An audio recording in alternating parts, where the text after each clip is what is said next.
nibariki Mungu kila siku, Mungu nibariki. Ufuji cha kuku, ufuji cha bata, Mungu anakuaga tangulia huweki. Yaani wewe unasema tu mimi Mungu utanibariki. Mungu anashangaa huyu mwehu gani huyu anayelia kila siku hana akili wewe huyu. Nisikilize, najua mnachukiaga sana watu. Hii ndicho Bwana ameniambia nikazie sana. I tell you my friend, lazima ushughulike. Kiroho cha kweli kinakupa kushughulika. Wewe unataka kweli, unataka kuolewa, unataka mchungaji anakupa chakula. Atakuwa anakuwa ahudumia familia yake, akuhudumia na wewe.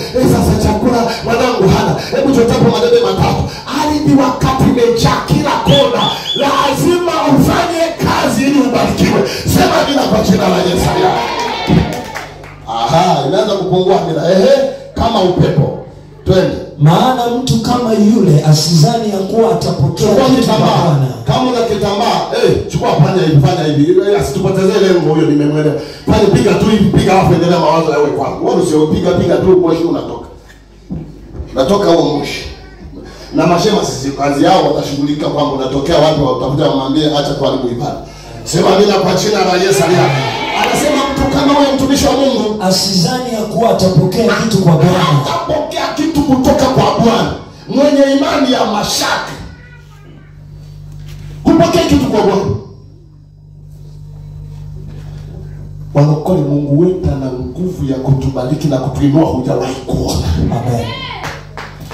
Mlikuwepo jana niliwaambia nikasema mtumishi mmoja ujue kanuni ya Mungu. Mungu alikuwa analipa milioni 7. Mungu akamwambia nimekuita acha nitakulipa zaidi ya hiyo. Akaacha kazi ya serikali. Milioni 7 miaka 90 na kitu, wewe ni tajiri. Hata miezi mitatu uimalize.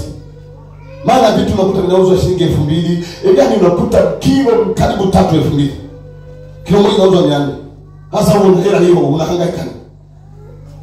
Yaani kwa hela ndefu. Akakubali. Alipokuja kwa Yesu, kule ofisini alikuwa bize sana. Inapofika saa 2 yuko ofisini. Kutoka ni saa 9. Muda wote yuko ofisini anahudumia watu. Alipofika huko kanisani, akaanza anafika saa 5, anakaa tu saa 1, anaenda na mambo mengine. Afu njaa ikaingia ndani. Akarudi kwa Mungu. Wewe uliniambia niache nikutumikie. Mungu akasema, "Ndio, nilikwambia hivi." Akasema, "Unakaa masaa ngapi madhabahuni kwangu? Unashughulika masaa ngapi? Ipime ili nikulipe kama zaidi ya ulivyokuwa na nani." Akapima akakuta na rashia. Akaanza kutoka Jumatatu anakuwepo ofisini, Jumatatu yuko ofisini, Jumatano yuko ofisini. Alhamisi anafunga, hamna mtu wa kumpigia wala kukutana naye. Anakwenda sasa kwa Bwana. Anapanga vipindi vingine. Aliko kwa Bwana kusoma neno, kumwambia Bwana, kusoma neno kumwambia Bwana, kusoma neno kumwambia Bwana. Jumapili mosi usiku anatokea kanisani.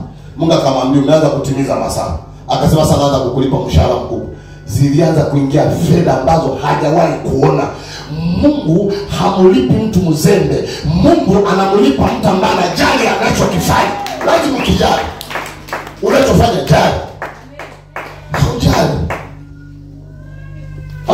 Anasema ni kama mtu ambaye asizana atapata kitu kwa Bwana. Maana imani yake mtu haombi kwa imani. Anaomba kwa mashaka. Hatapata kitu chochote.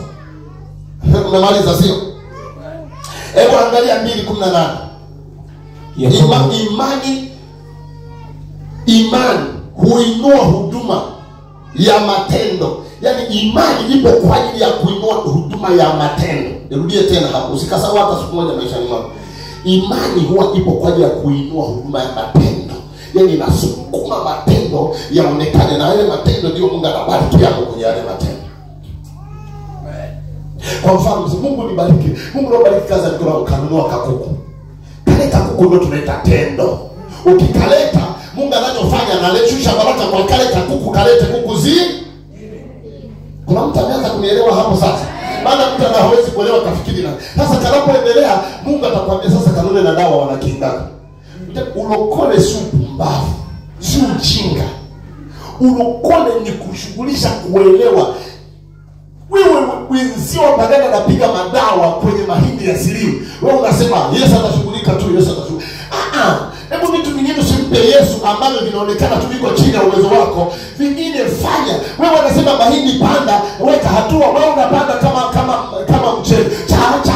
Unasema unajua Yesu yeye atabariki tu. Una hata kupita unashindwa. Inakuwa kama kifungo cha ndege, kama kioto cha ndege kimeshona. Kweli wewe tutakutoa. Hebu mshike mkono mweze kwamba kweli watumishi watakutoa kweli kwa hali hizo unayofanya. Tutamtoa. Hivi kweli tutamtoa huyo mtu, utamtoaje? Wanasema panda acha hatua. Yeye anasema Yesu yupo wewe. Ti weka mbegu ti. Hayo ni maharage. Au ni mahindi. Hapa anafika kazani, Yesu ulisema utabariki kazi ya mikono yetu. Oh haleluya. Mungu kabariki kazi kule, ameweka mahindi utiti. Yaani kwa mekunda anasema mchungaji hebu niombee shetani nimeona ameingia kwenye mashamba. Kule shambani kaingia shetani. Unamtesa mchungaji bure na mchungaji anaomba mpaka jasho anajisumbua tu. Anahitaji kufundisha maarifa ya kulima, sio kuomba. Matendo ya kufundisha wanavyofanya. Kuna mtu anawaza amehama kiroho yuko kimiliki ndio kiroho sasa. Hiki kinachoongea ndio kiroho. Wewe ukibarikiwa hata mimi nitakula mayai nikija siku nyingine mpaka narudi. Kuna watu wanaangalia hapa kwenye sende kwa sababu hawana ujumbe fedha. Wangekuwa nazo wangehudhuria. Sasa tukifundisha hiki ukaelewa ukafanya, watu wengine wanasema mwita askofu aje haraka hapa. Maana na hakika ninaenda na sadaka na Mungu wa Bwana Bwana atabeba. Ataniombea nitabarikiwa. Sema amina. Mtu asikudanganye kwa aliyeokoka, chochote anachofanya ni cha rohoni. Hata shati ni ya rohoni kwa mtu aliyeokoka. Hata nywele hizi ni za rohoni kwa mtu aliyeokoka. Hata kiatu ni cha rohoni kwa mtu aliyeokoka. Hata bafu wa mtu aliyeokoka ni la rohoni. Na ndio maana tunafundisha funika bafu juu lisiwe wazi. Maana ni la rohoni. Hapo hawajanielewa sasa. Wewe unaenda kuona bafu liko wazi.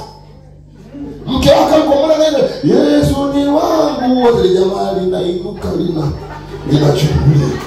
Ninasema huyu tutaanza kuendana. Funika lile ni la roho. Ndio.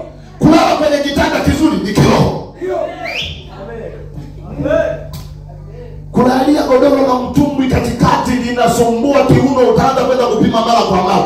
Godoro sio unalokola kununua kila siku nchini. Yanakuja nchi 12 nunua liweke pale, unakula jigeuza huku, unajigeuza huku. Kuna dhambi gani?